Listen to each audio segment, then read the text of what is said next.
Welcome back, everybody. This is BNSFRAILNUT doing a layout update for the North Metro Model Railroad Club. I am terribly sorry that it's been, I want to say, almost 9 months now since I've done an update or a review. So he's calling me out, but we're gonna do kind of a walkthrough here, and then I will probably try to do just some smaller, shorter videos on kind of specific points, because there's a lot that's been going on, obviously, including what you're looking at in front of you with the Helix. So there's a lot to cover, so I don't want to make like a 4-hour long video going through this, but maybe I can make a series of 4-hour videos. So we'll just do kind of like a quick walk around, just kind of show you the big highlights of what's been going on in the past 9 months.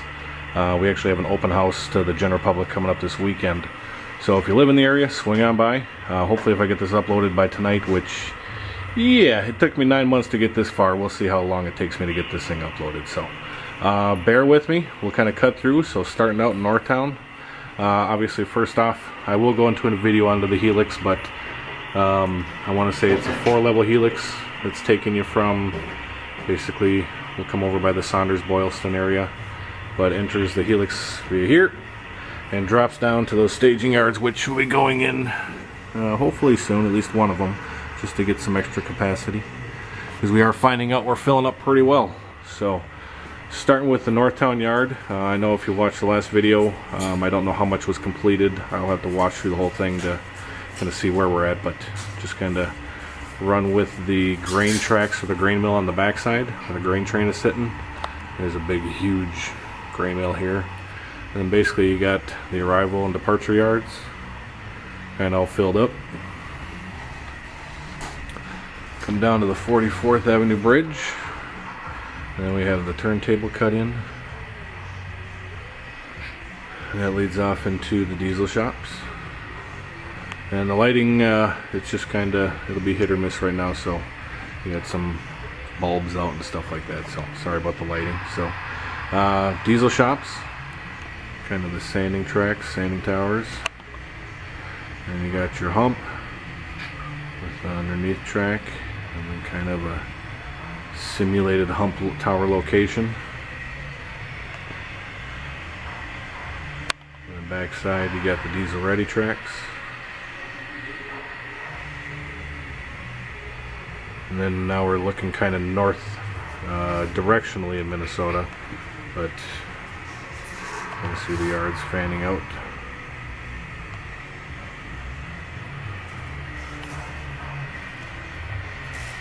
And then to the bowl, where the hump track starts up here. That's your first retarder, and then the main switch, and then that fans out.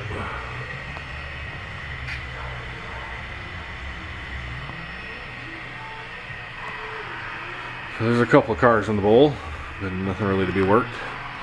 So then we'll scoot down past the bowl tracks into the rip shop. And the rip shop is laid down.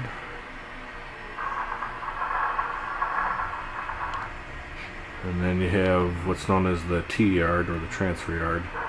Kind of bends around the corner.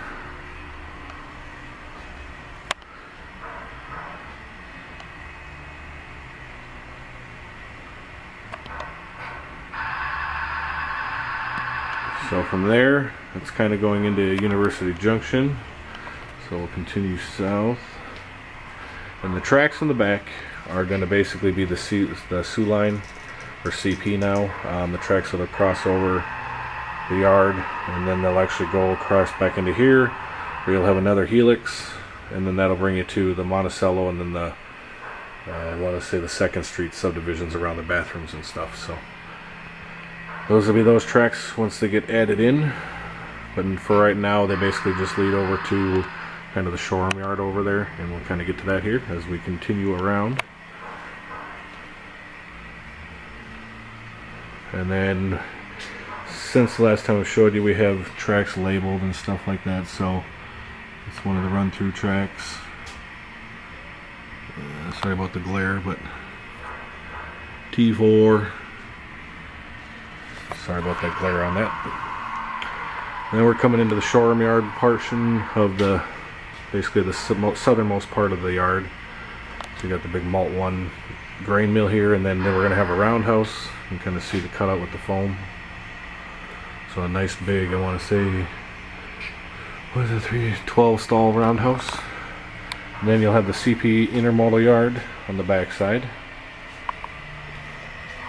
And then on the outside we continue downgrade into Minneapolis Junction. And then that is all points to like Chicago, everything east. And then this basically would Y off directionally west to Minneapolis. So underneath here, it goes underneath and around, and so you can do continuous loop running coming from Duluth, or you can also get to tracks back over here. And then this is also a Y for the cutoff. So with that being said, we're going to jump into Duluth. And so the Amtrak cars are sitting on basically just fictional tracks, so they'll all be ripped up. But you have your major kind of plant work in here into the Duluth yard. So all these tracks have been permanently laid with the exception of this. And we have also created the 3 piers. So each one of these things can kind of take a video itself, so I'll roughly run over them. But this is based off, I want to say, like a 1951, 54 era, 50s we'll say, kind of Duluth, all the way down into, you see the passenger terminal. And that was going to be a passenger yard, but it's now basically going to have to be a freight yard for these piers because the capacity is just crazy. I want to say it's anywhere from 30 to 90 cars or something like that, upwards of 90 cars per pier. So that's another 300 cars almost into operation. So it's a lot of cars, and we needed basically just another yard. And apparently the layout ain't big enough. So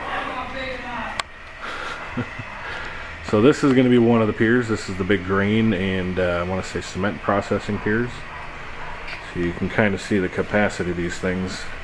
I think that's a 40 car grain train sitting there, and then another 30 cars over on the left are there. So they hold a lot. And you can walk up into each pier.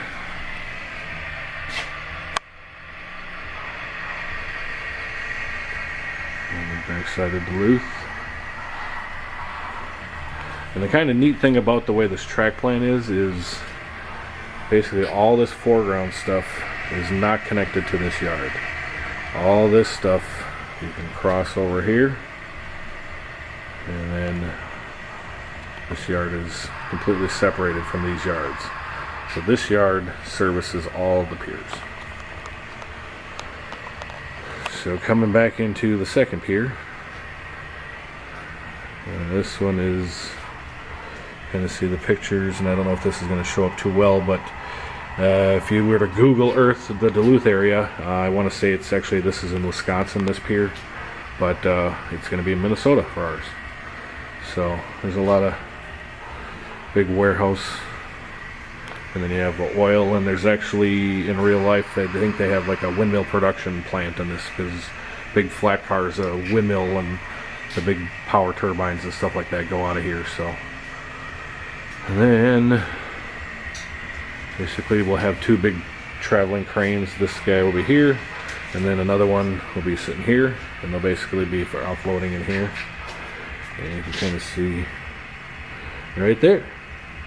So that's what we're going for. So now we're getting down to basically the northern end of Duluth, and you have passenger depot like the freight house, and then the yards, and then this opens up into just a humongous scrap yard, which I think can hold like 35-40 gondolas for just scrap cars if it were completely full. So it's got a lot of power.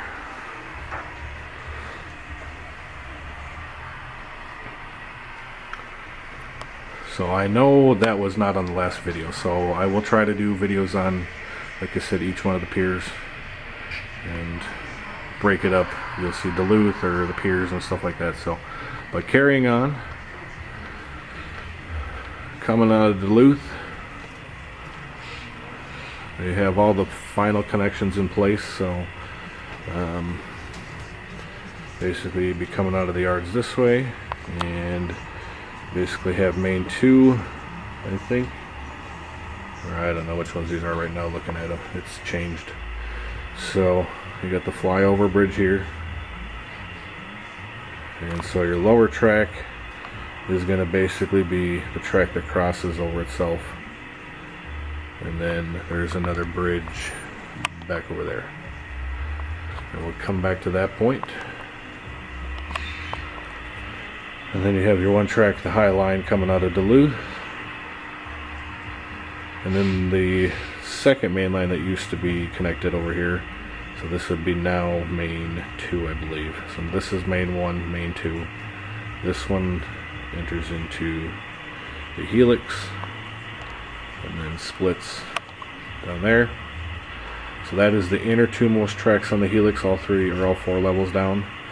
And then the 3rd and 4th tracks, the 3rd and outside, come from,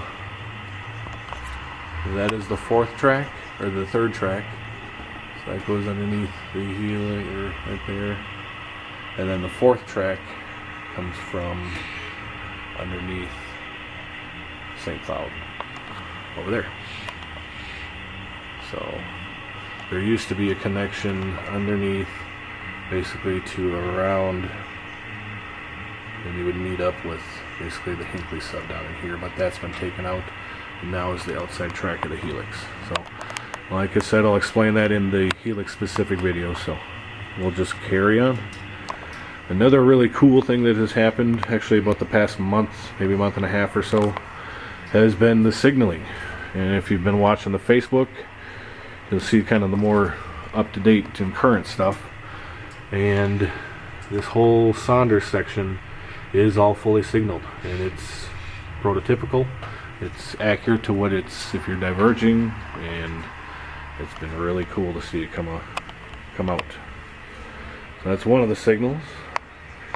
And then there's also, I want to say, LED sensors, so you can, it'll basically be like a block sensor, so it'll know where the train is. Sensors. Infrared sensors. Yeah, right. Alright.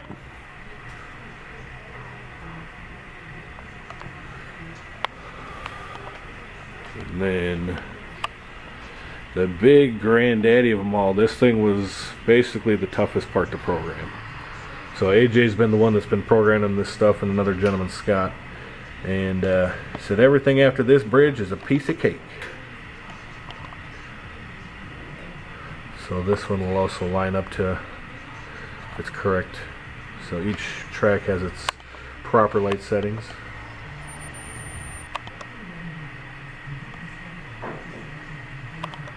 So it's been sweet to see some of this stuff come up. So with Saunders, other than the lighting and the signaling and stuff like that, the scenery's kind of been unchanged. Brainerd, moving on quickly, has been getting some work. So the street running scene has been laid down. With the mock-ups going in. And another hidden signal I forgot back there. This is the last one that was installed.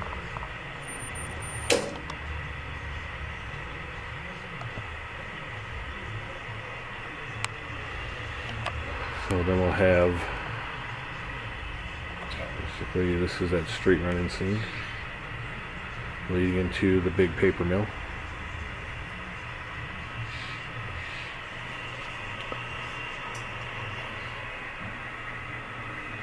And the streets have been mocked up in here as well. And then in the background too, you're kind of seeing more trees and stuff like that just being put down, so some of the scenery is coming along as well. This would be Brainerd.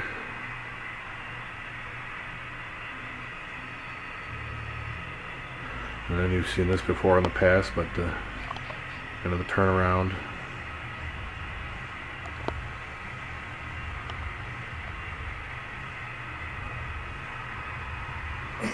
I know we're starting to get a little length in the video, but bear with us. We'll just kind of roughly run through the last portion of layout since you've seen all this kind of the bench work and everything, but we'll kind of take a look at the scenery that's been going up.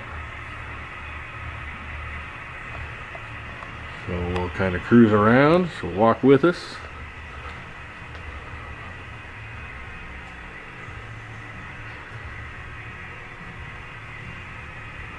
Be a little street scene.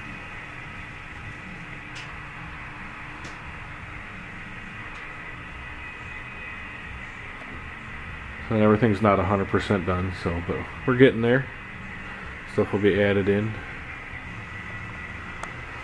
Coming into Staples.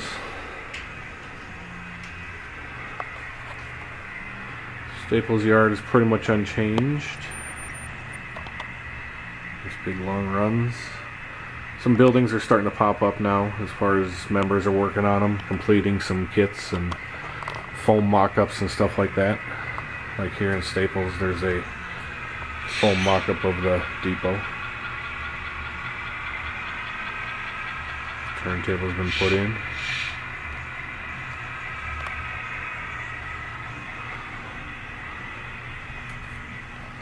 The ice house is being built up.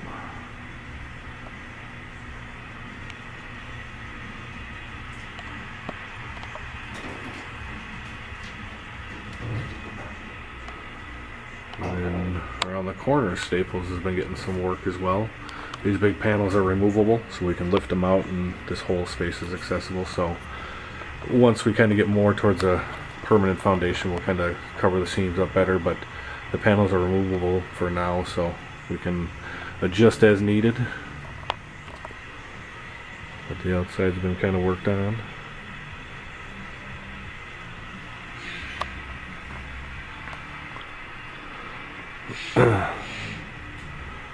Nice kind of farm fields of northern Minnesota. And we just took like cities and lakes around that area, so these are actually kind of like real people's property. So thanks for having the land. Coming into Hinckley and into Rush City on the lower level. There's been a lot of kind of prep work for scenery.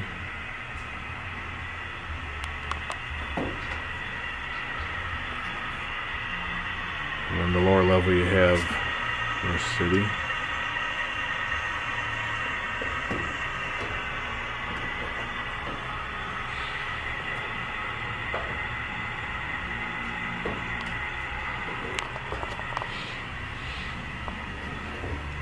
And this area is kind of scenic up for, of course, the big old wooden trestle. He's currently making a little visitor's platform up in here.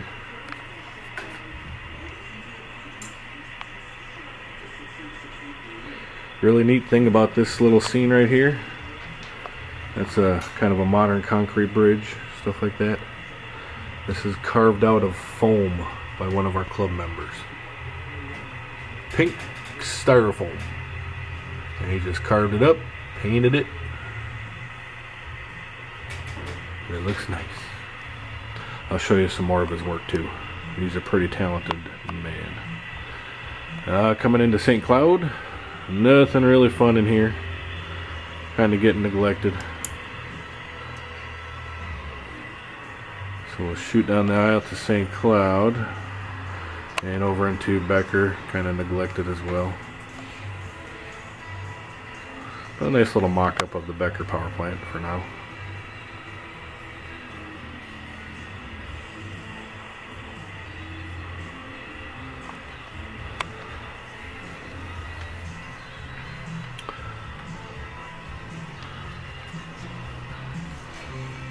So coming into Becker still. I know the lighting is terrible here, but if the lighting, when I get it better, this tunnel porthole is carved out of pink foam. And some of this stuff in here, I need light in this area because this is a nicely detailed scene that a gentleman has done. Got a little billboard going up. And all these retaining walls that I can't focus on. I know this one is removable. This is a switch spot. But all this detail, That is all it is. It's pink foam. They hand carved all this out.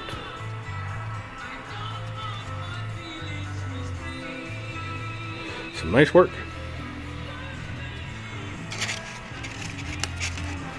Set that up in a second. But this thing's kind of coming in. We got a road bridge. Pink foam through the layout, kind of doing the roads. So moving on, trying to hustle it up here. This is Big Lake. Nothing really changed here.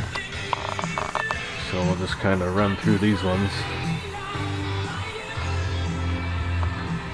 And down in here, North Star. And then Anoka.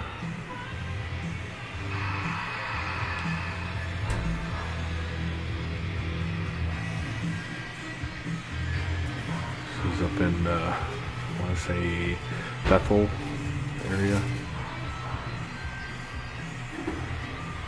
And then coming back to Coon Creek, old trusted Coon Creek. And this is going to be the spot of it all. That's Coon Creek itself.